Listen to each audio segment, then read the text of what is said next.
promesa dio de sacar un pueblo a la eternidad.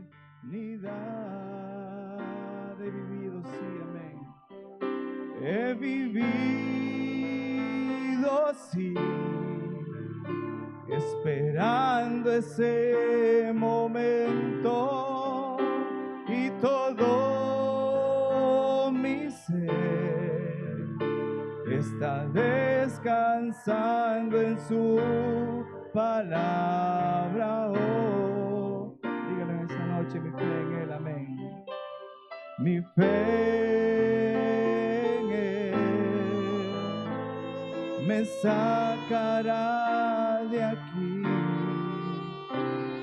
Nunca oí de una promesa igual, de la eternidad un día romperá en carruaje, y a su presencia ángeles me llevarán.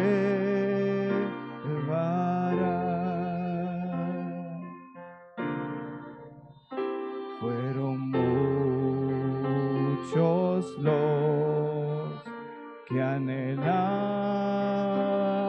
ser parte de esta novia del final, pero él escogió un pueblo especial, amén.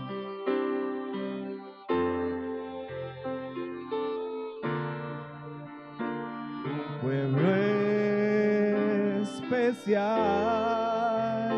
que amaría su palabra hasta el final. Dígalo fuerte conmigo, amén. Y no importa cuánto tarde su venida, permanecerá aferrando su palabra en sus corazones.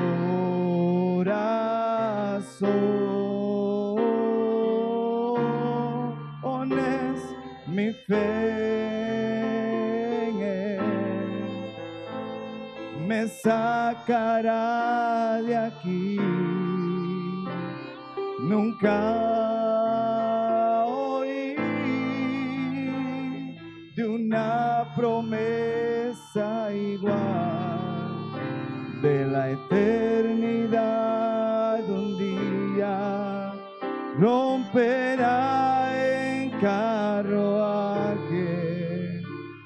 y a su presencia ángeles me llevarán. Mi fe en él, amén. Mi fe en él me sacará de aquí. Nunca oí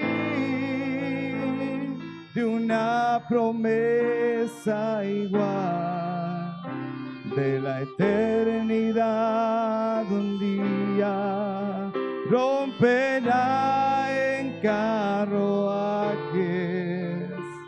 y a su presencia ángeles me llevarán,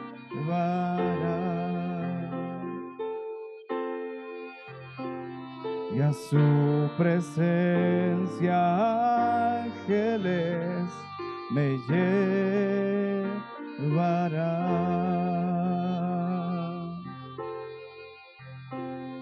y a su presencia ángeles me llevarán.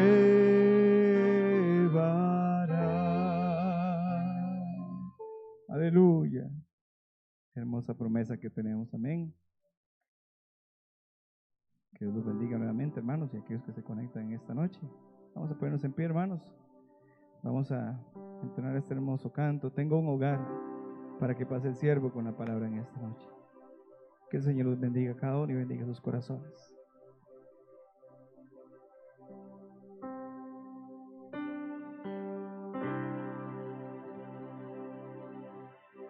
Tengo un hogar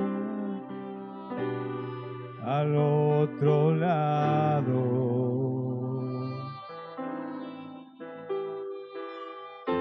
del sombrío río llamado muerte.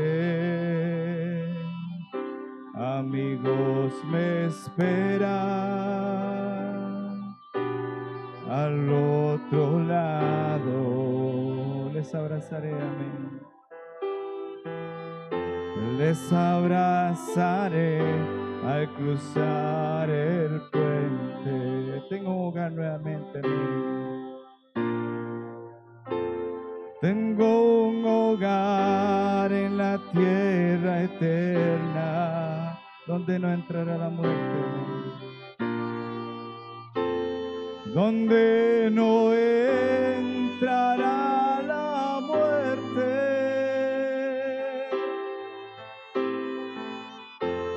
donde feliz seré.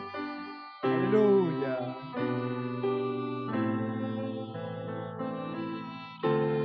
Tengo un hogar más allá del puente. Tengo un hogar al otro lado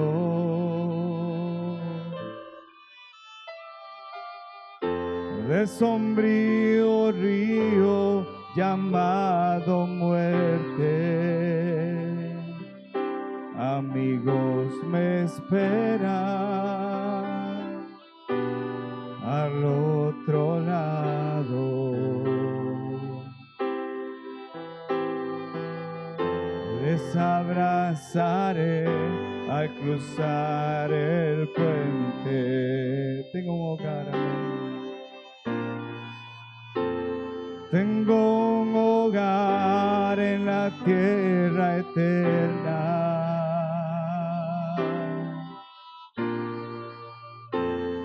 donde no entrará la muerte,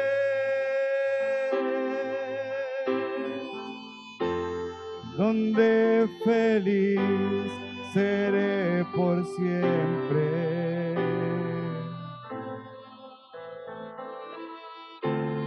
Tengo un hogar más allá del puente. Tengo un hogar nuevamente, amén. Tengo un hogar en la tierra eterna,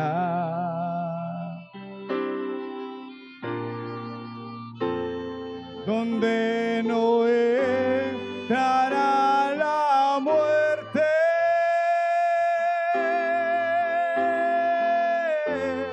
donde feliz seré por siempre.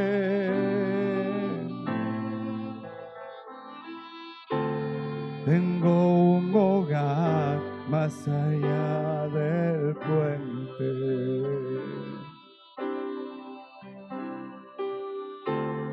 Tengo un hogar más allá del puente. Tengo un hogar más allá del puente. Que el Señor los bendiga en esta noche. Gracias, hermanos. Dios los bendiga. Dios te bendiga, hermano. Gracias a los músicos. Pueden pasar. Hermano, la tengo oscurecida para que nada más sepas que la presentación es la conexión la que estoy tratando de... Pues, mientras tanto, los invito, hermanos, a que vayan por favor a buscar en sus Biblias en el libro de San Juan, capítulo 8. Sean bienvenidos todos en el nombre del Señor Jesucristo. A ver. Estoy probando. Tal vez tiene que estar más cerca. O las baterías. Gracias. en el libro de San Juan, capítulo 8. Hoy he sentido en mi corazón compartir el primero de 3 mensajes. Es una serie de mensajes donde voy a tomar a una mujer de las Escrituras. No voy a tomar a las más ilustres, voy a tomar a mujeres que tuvieron alguna lucha en su reputación, en su vida, para mostrar un ángulo respecto a la iglesia de Jesucristo que es necesario que veamos. Y hoy el mensaje se llama La primera piedra. Usted puede deducir por el nombre del título que es lo que vamos a leer en Juan 8. En Juan 8, del verso 1 al verso 11, vamos a buscar, vamos a leer, dice así. ¿Lo tienen? Dice así. Y Jesús, cada uno se fue a su casa. Perdón, ese es el verso 7. El verso 1 dice, y Jesús se fue al monte de los olivos y por la mañana volvió al templo. Gracias, hermano. Jesús volvió al monte de los olivos y por la mañana volvió al templo y todo el pueblo vino a él y sentado a él les enseñaba. Entonces los escribas y los fariseos le trajeron una mujer sorprendida en adulterio y poniéndole en medio le dijeron, maestro, esta mujer ha sido sorprendida en el acto mismo de adulterio. Usted puede ver el tono por las palabras, en el acto mismo del adulterio. Y en la ley nos mandó Moisés a apedrear a tales mujeres. Tú pues, ¿qué dices? Mas esto decían tentándole para poder acusarle. Pero Jesús, inclinado hacia el suelo, escribía en tierra con el dedo. Hay una leyenda, es una leyenda, esto no tengo ninguna certeza para poder afirmarlo, solamente les comparto la leyenda. Hay una leyenda que dice que lo que estaba escribiendo Jesús en la arena eran los pecados de aquellos hombres. Entonces dice que estaba inclinado hacia el suelo, escribía en tierra con el dedo. Verso 7 dice, y como insistieran en preguntarle, les enderezó y les dijo, el que de vosotros esté sin pecado, sea el primero en arrojar la piedra contra ella, perdón. E inclinándose de nuevo hacia el suelo, siguió escribiendo en tierra. Pero ellos, al oír esto, acusados por su conciencia, salían uno a uno, comenzando desde los más viejos hasta los postreros. Y quedó solo Jesús y la mujer que estaba en medio. Enderezándose Jesús y no viendo a nadie sino a la mujer, le dijo, mujer, ¿dónde están los que te acusaban? ¿Ninguno te condenó? Ella dijo, ninguno, Señor. Entonces le dijo, ni yo te condeno, vete y no peques más. Vamos a orar. Amado Padre Celestial, en esta hora yo te pido, Señor, de tu gracia, de tu gran poder, para que tú sujetes la humanidad de este hombre, Señor, y yo tenga el don de hacerme a un lado, para que sea tu Espíritu Santo el que entregue la palabra ungida. Concédelo, Padre, en el nombre de Jesús, y bendícenos por medio de esa palabra. Ayúdanos, edifícanos, vivifícanos con ella, Señor, y que salgamos más fieles a ti, más enamorados de tu palabra, más entregados a esta fe que nos has regalado, Señor, a esta vida preciosa que tú nos diste en el Evangelio. Bendice a cada uno en el nombre de Cristo Jesús. Amén, amén y amén. Por favor, tomen asiento. Muy bien, antes de empezar, quisiera contarles que estos días, hace unas semanas que nuestro hermano Leo ¿cómo se llama el hermano que nos visita? ¿Sí? No se me pega el nombre. Silvio, Dios lo bendiga, hermano Silvio. Han estado viniendo a hacer trabajos. Hoy terminaron de afinar el portón, le pusieron minion y lo pintó muy bonito. El portón, ya había instalado el portón eléctrico en otra oportunidad, así que Dios bendiga, hermano Leo. Quiero agradecerle públicamente el esfuerzo y que Dios lo bendiga. Gracias, hermano. Muy bien, vamos a ver cómo empezamos a desarrollar este tema. La primera cosa que quiero hablarles es, vamos a analizar un poco estas escrituras que leímos. Abramos nuestra mente. No nos confinemos a un punto de vista como yo pensaba que las cosas son así, sino que veamos lo que la escritura dice y abracemos lo que la Escritura dice. Este primer bloque de escrituras yo tengo aquí puesto qué, cómo y quiénes. ¿Qué se debe hacer? ¿Cómo se debe hacer? ¿Y quiénes lo deben hacer? ¿Quiénes lo deben hacer? Porque encuentro en la Biblia que Levítico, capítulo 20, verso 10, nos dice, aquí van a estar poniendo las escrituras para que usted pueda, para fluir rápidamente con el tema, porque deseamos que los cultos de los miércoles siempre sean prédicas más cortas para que haya un buen tiempo para la oración. Sin embargo, también queremos dejar algo suficientemente nutritivo, ¿verdad? Algo que nos llene. Así que Levítico 20:10 dice, si un hombre cometiera adulterio con la mujer de su prójimo, el adúltero y la adúltera indefectiblemente serán muertos. Así que ahí tenemos el qué debe ocurrir cuando hay un pecado de esa clase, según la ley que Moisés le dio al pueblo de Israel, porque estoy tratando de que ustedes comparen lo que dijeron estos hombres con lo que dijo Moisés. Luego en Deuteronomio, en el capítulo 22, vamos a leer el verso 22 y el verso 24. Ahorita les explico por qué. En el 22 dice, 22 dice, si fuere sorprendido alguno acostado con una mujer casada con marido, ambos morirán. El hombre que se acostó con la mujer y la mujer también. Así quitarás el mal de Israel. Ahora en el verso 24, en el 23 se hablan de algunas cosas como si hubiera una mujer comprometida, prometida en matrimonio. Entonces, por eso se los explico, porque en el 24 van a incluir a los dos tipos. Dice, entonces los sacaréis a ambos a la puerta de la ciudad y los apedrearéis y morirán.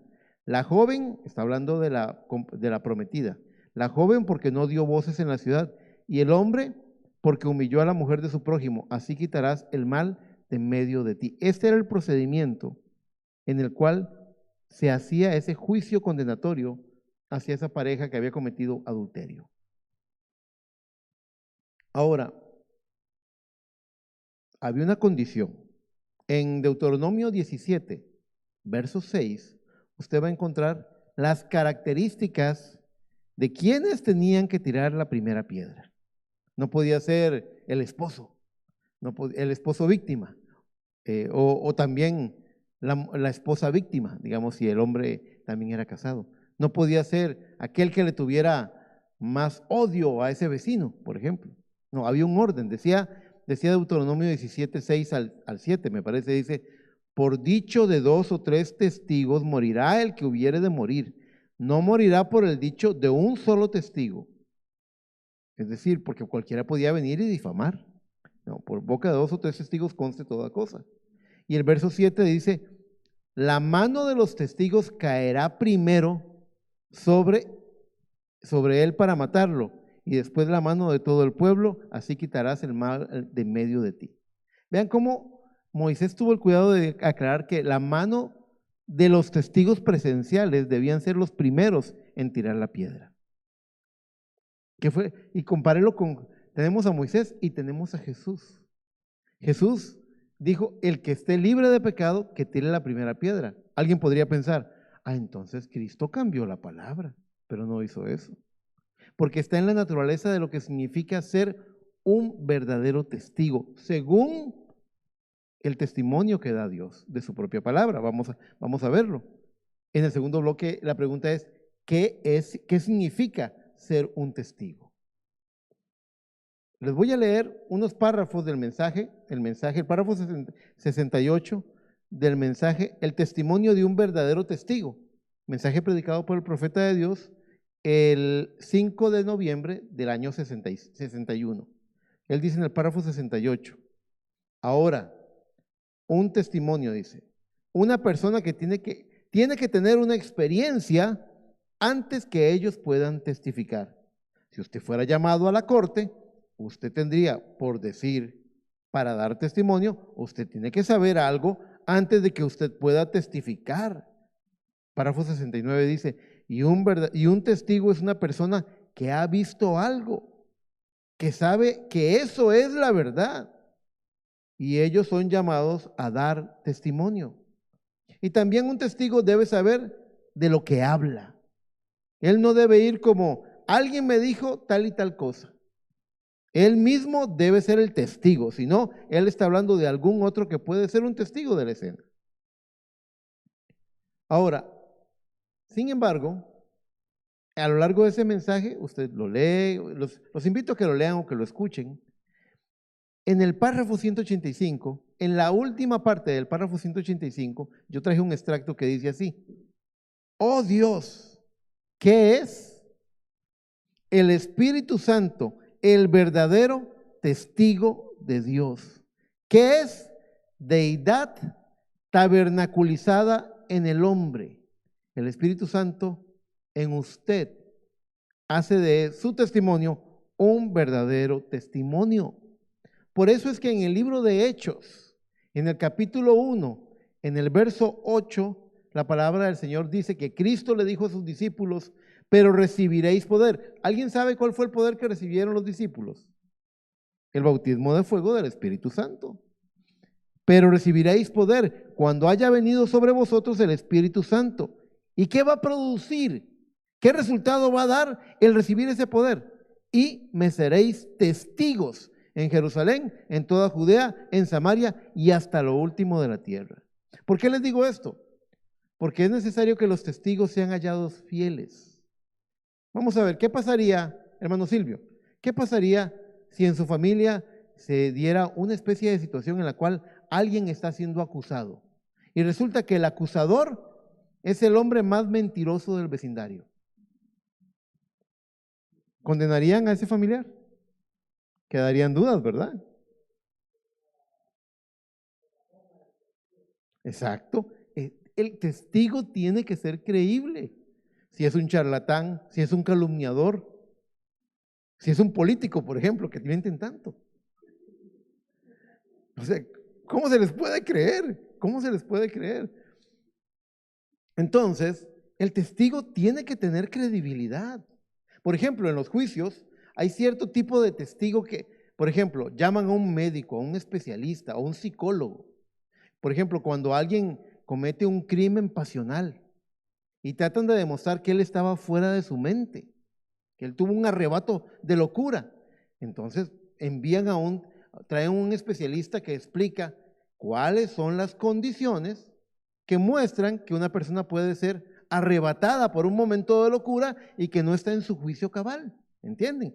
Y si logra calzar eso, si el abogado defensor logra mostrar que lo que está diciendo ese especialista es exactamente la situación de su defendido, entonces tiene un argumento para presentar, ¿entienden? ¿Por qué? Porque este hombre sabe de lo que está hablando, porque ha trabajado mucho en eso, porque tiene experiencia, ha tenido una experiencia en ese tema. Entonces, ese es un testigo que no testificó el acto, sino que sabe enmarcar ese tipo de conducta por el oficio que tiene, ¿comprenden? Entonces, aquí es lo mismo, el testigo tiene que ser creíble, tiene que ser un testigo fiel.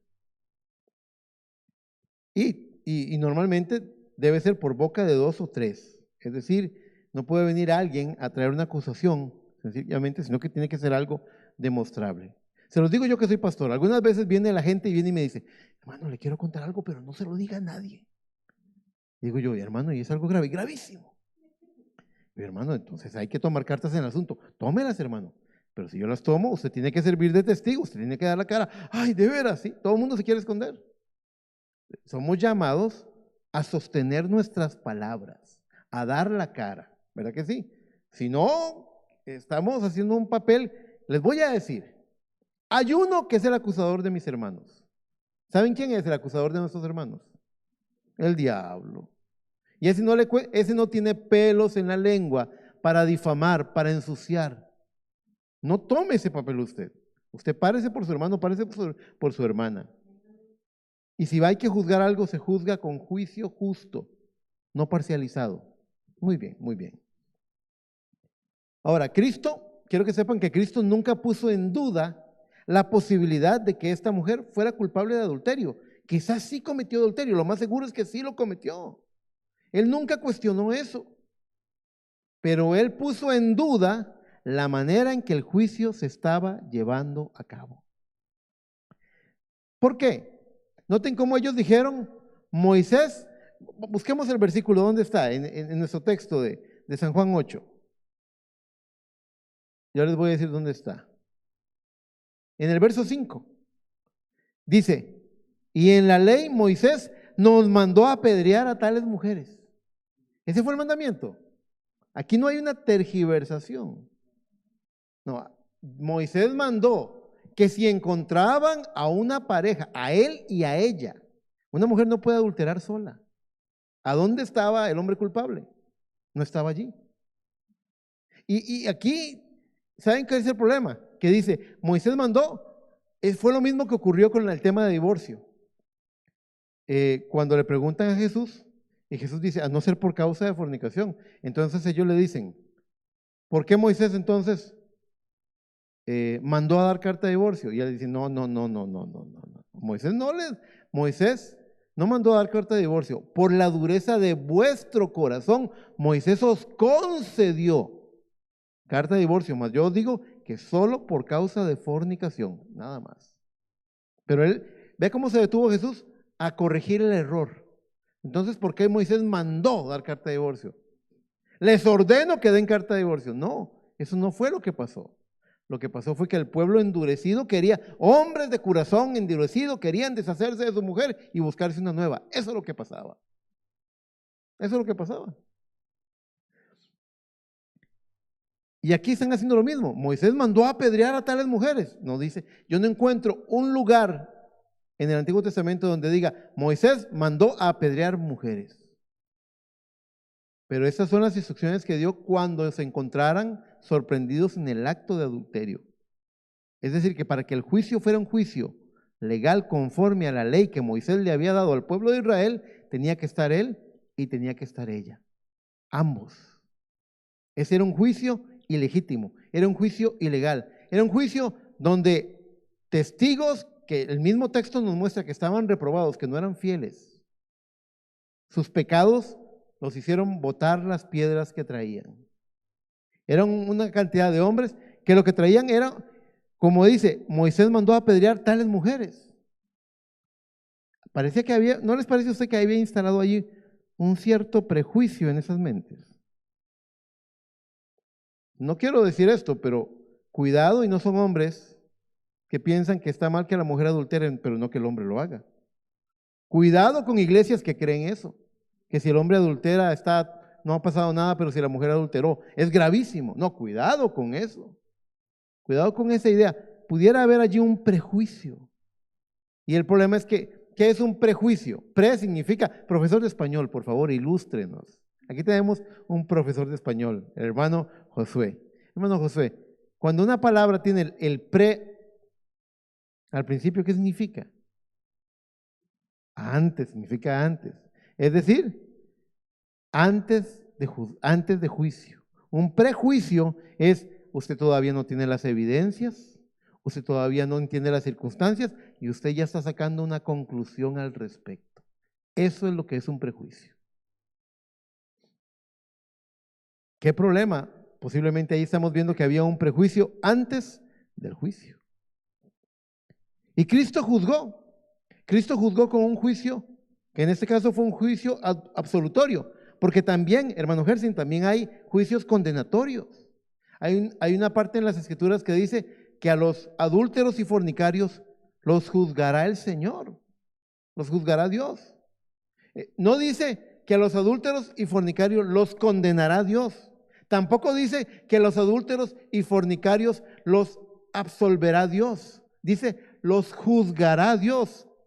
Lo que quiere decir que pueden haber unos condenados y otros absueltos, porque Dios conoce las circunstancias y el corazón de cada persona. Amén, ¿pueden creer eso? Dios es un Dios justo.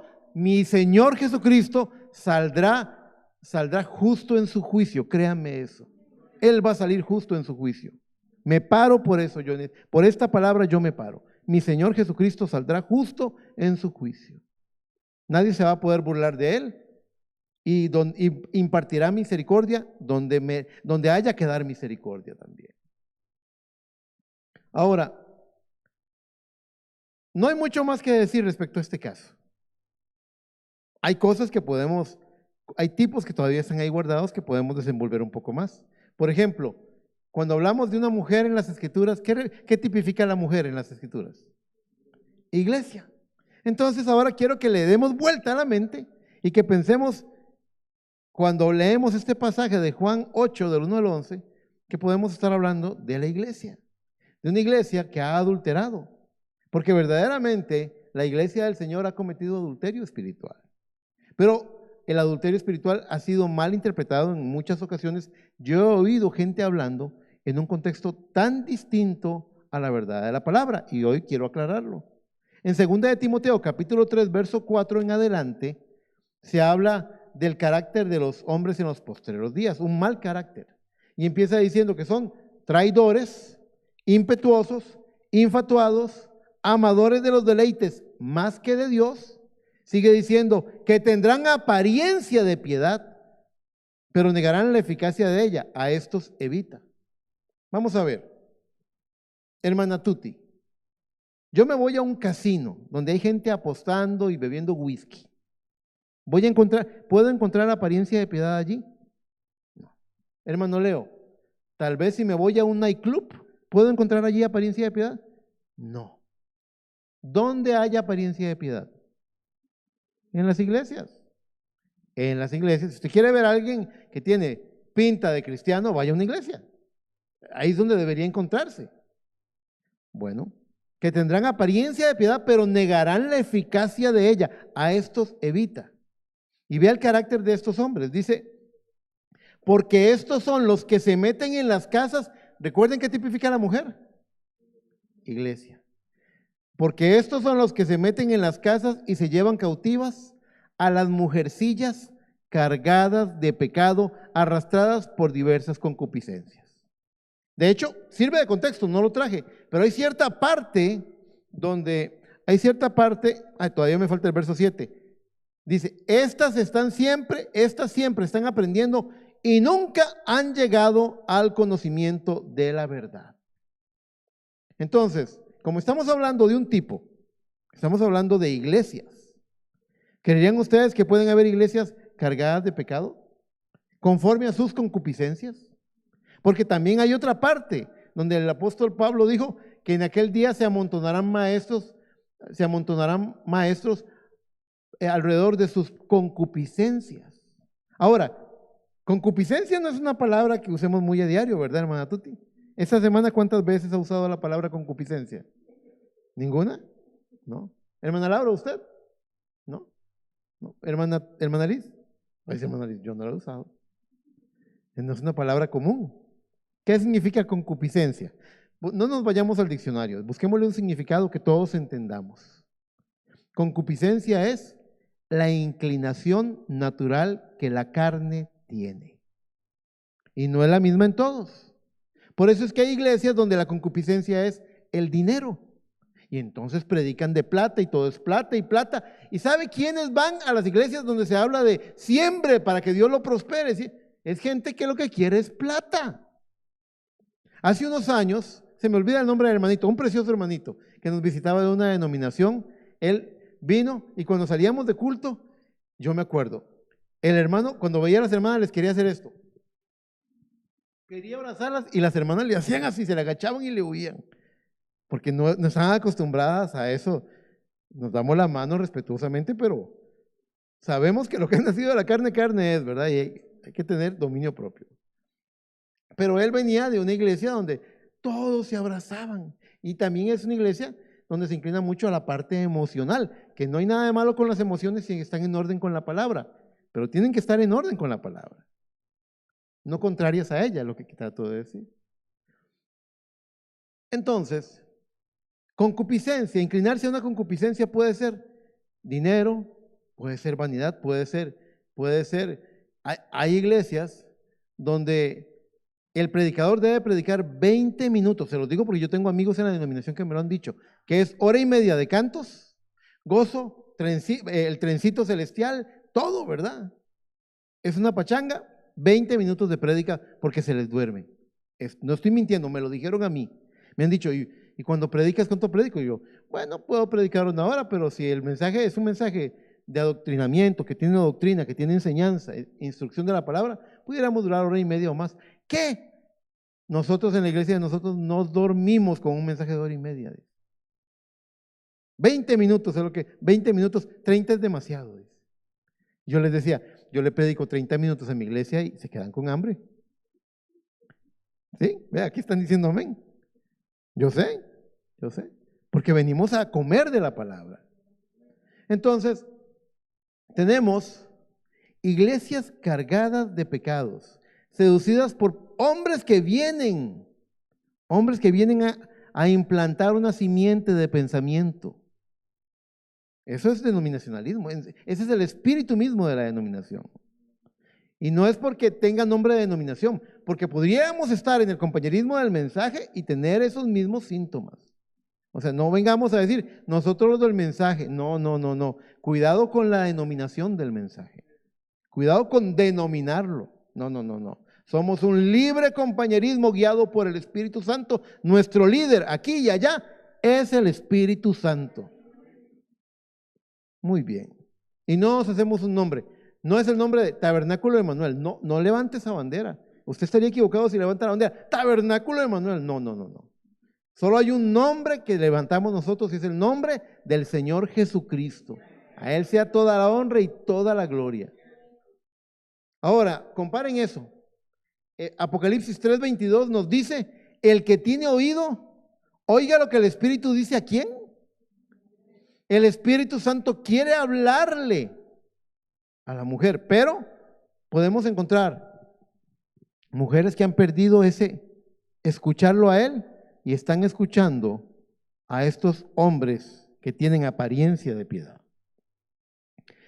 Recuerden el contexto, apariencia de piedad, pero niegan la eficacia de ella. ¿Alguien recuerda lo que significa la palabra piedad?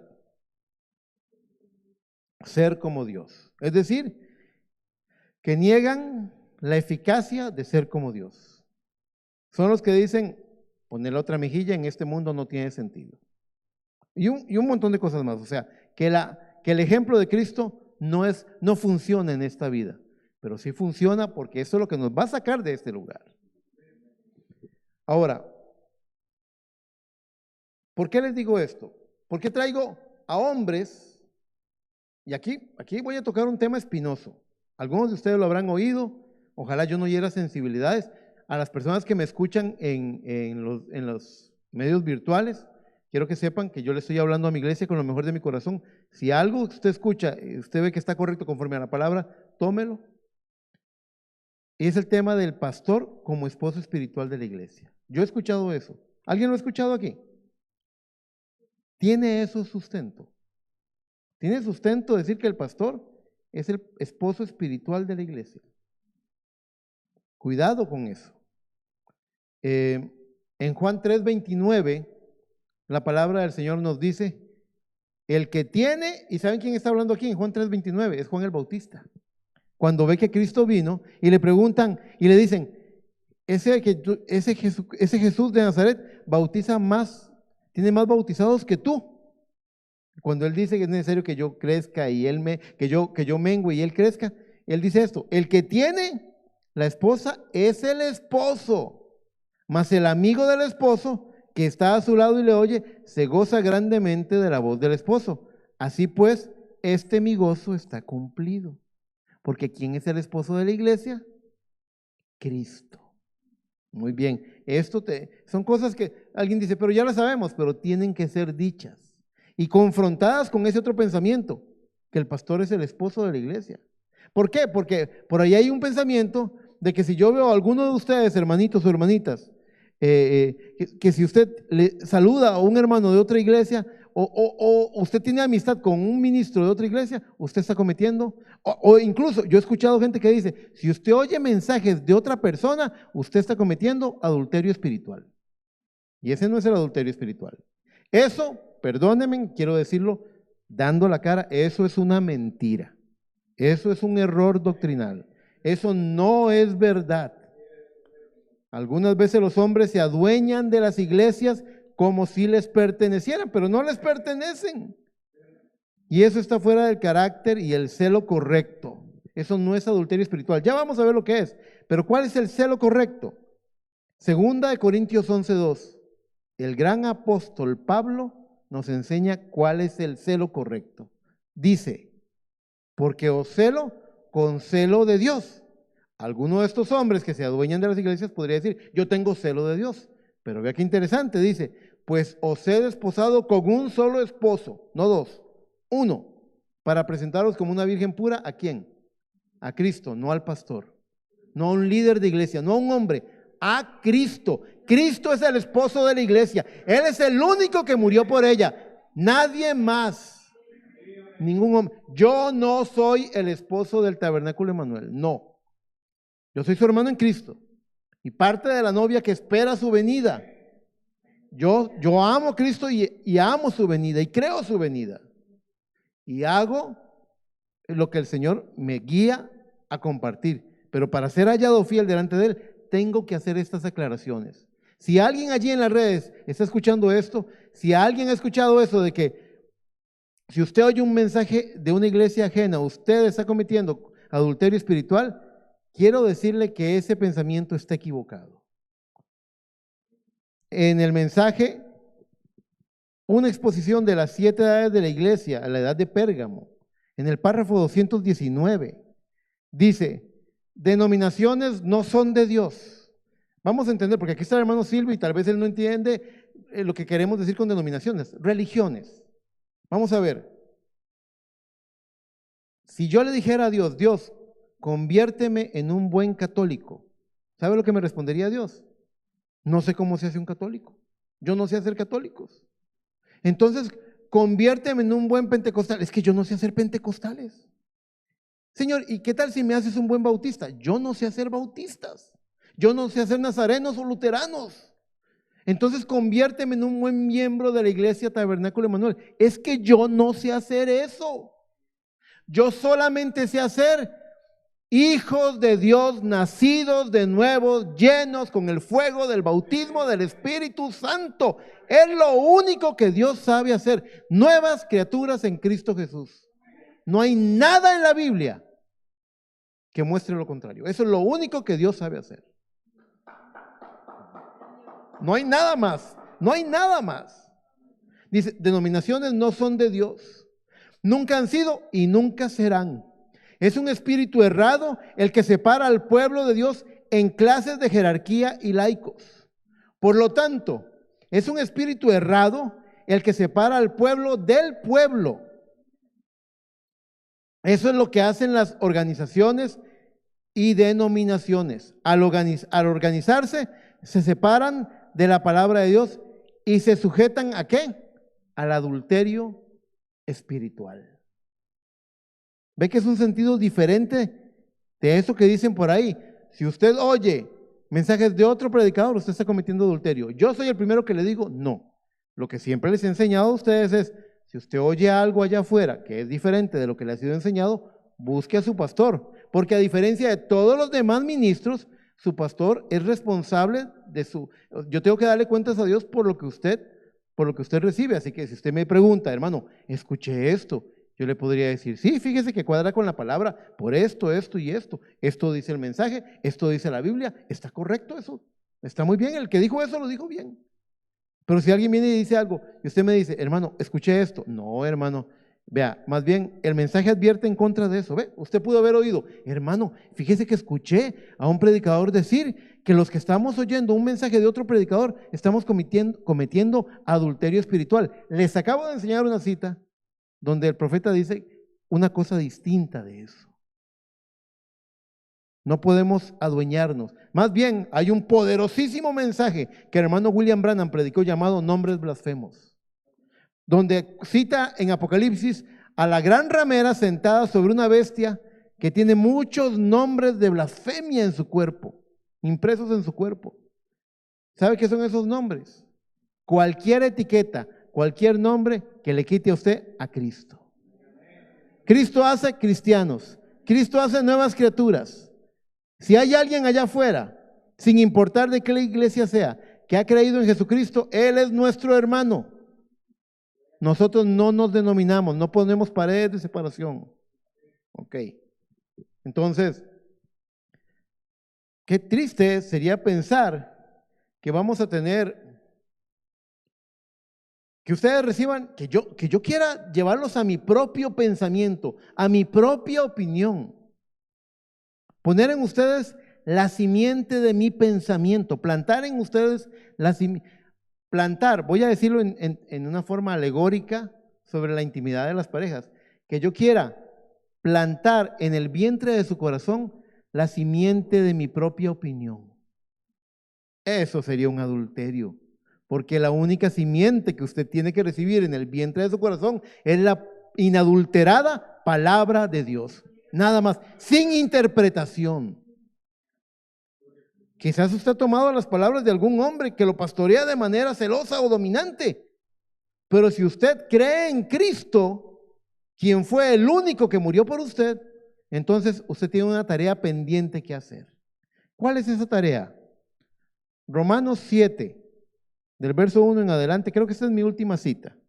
Romanos 7, del verso 1, muy a tiempo. Romanos 7, del verso 1 en adelante dice: ¿acaso ignoráis, hermanos? Pues hablo con los que conocen la ley, que la ley se enseñorea del hombre entre tanto que éste vive. Porque la mujer casada está sujeta por la ley al marido mientras éste vive. Pero si el marido muere, ella queda libre de la ley del marido. Así que si en vida del marido se uniere a otro hombre, será llamada adúltera. Pero si su marido muriere, es libre de esa ley. De tal manera que si se uniere a otro marido, no será adúltera. Ahí está en la palabra. Así también vosotros, verso 4. Hermanos míos, habéis muerto a la ley mediante el cuerpo de Cristo, para que seáis de otro, del que resucitó de los muertos. ¿Va a salir usted de la ley, del control de la ley, para venir a la ley de un hombre, a la mente de un hombre? No.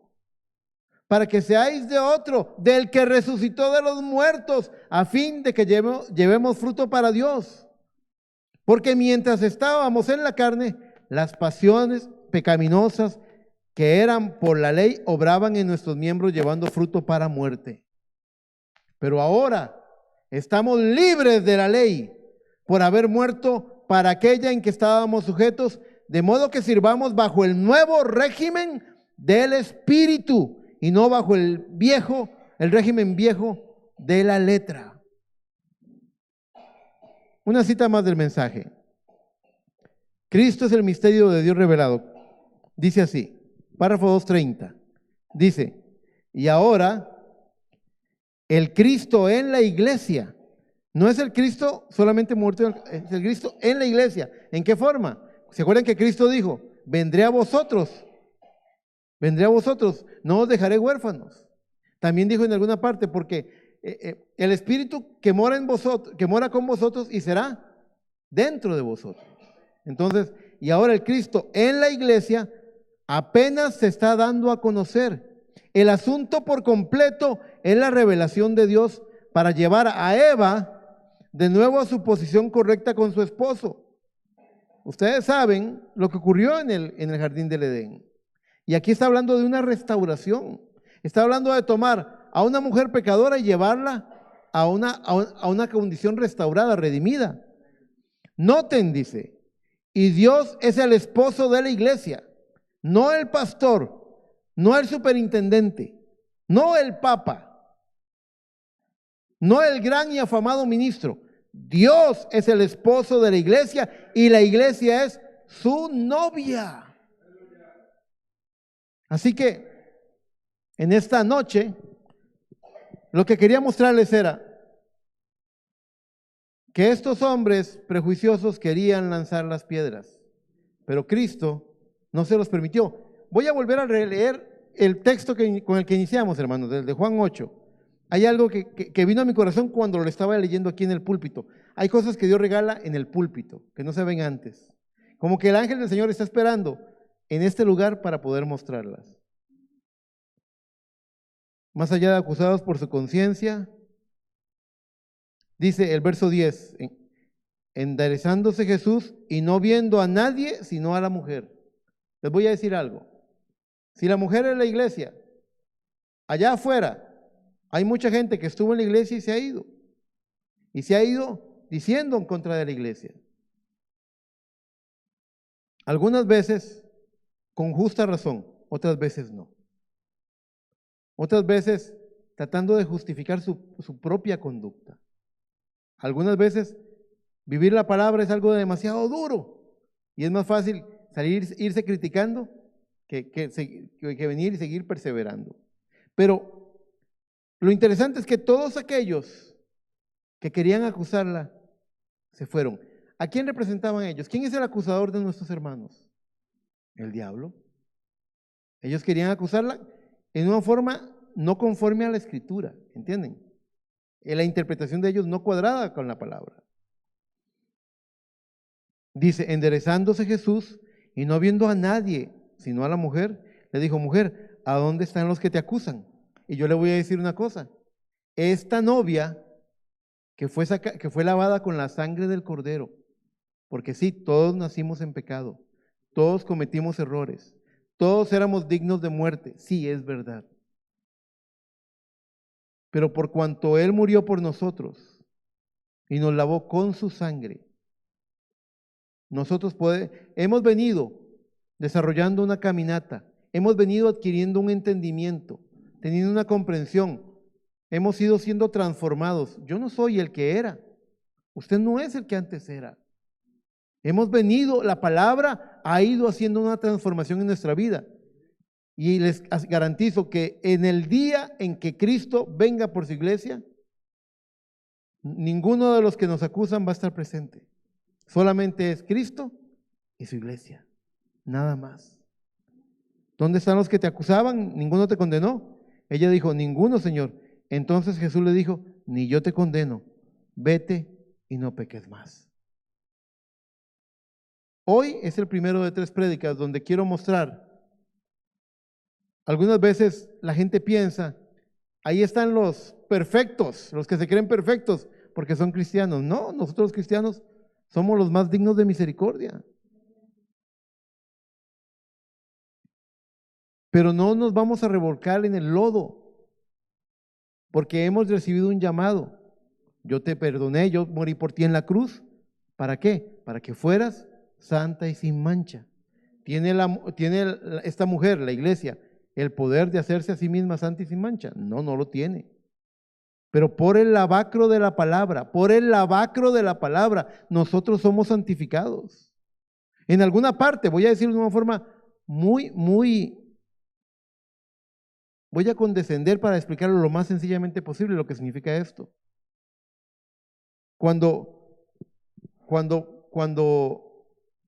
Pedro no se quería lavar los pies, ¿recuerdan? Que Cristo le dijo, si no dejas que yo te lave los pies, no tendrás parte conmigo. Estoy hablando de San Juan 13. Cuando Pedro oyó que si no se dejaba que Cristo le lavara los pies, no tendría parte, él dijo, no, Señor, todo mi cuerpo, báñame. Las palabras de Jesús fueron, no, solo los pies. El que está limpio solo necesita lavarse los pies. En otra parte, creo que es en San Juan 15, donde Cristo les dice, vosotros ya estáis limpios por la palabra que habéis escuchado. Venimos a la iglesia, no porque nos creamos perfectos, venimos a la iglesia para escuchar la palabra que nos limpia, la palabra que nos mantiene limpios, la palabra que limpia nuestras mentes, limpia nuestras intenciones, limpia nuestro espíritu, para que un día cuando Cristo rasgue los cielos para venir por su novia, nosotros seamos esa iglesia sin mancha y sin arruga, esa novia. Pero hoy hemos dicho varias cosas. No reciba las pedradas, no las reciba. Usted ha sido llamado a tener una caminata guiada por el Espíritu. ¿Quién es el que le habla a las iglesias? El Espíritu. Este no es un dominio de hombres. Cuando usted escuche por ahí ese celo religioso de tomar, que el pastor es el esposo de la iglesia, diga, cuidado, ya mi pastor me advirtió de eso. Ya encontré citas en el mensaje donde veo que eso no cuadra. Y yo me puse a buscar esposo espiritual, marido espiritual. Busqué, escudriñé en el mensaje. No hay una cita donde se diga que el pastor es el esposo de la iglesia. No hay una cita. Y la próxima vez que un siervo del Señor le diga a usted eso, dígale, vas a tener que enseñarme la cita. Porque el profeta no dijo eso. Son pensamientos de hombre que están implantándose. No permita, su vientre el vientre de su corazón está predestinado para la simiente de la palabra. Nada más. No reciba nada más. Y si puede creerlo, que Dios les bendiga. Bueno.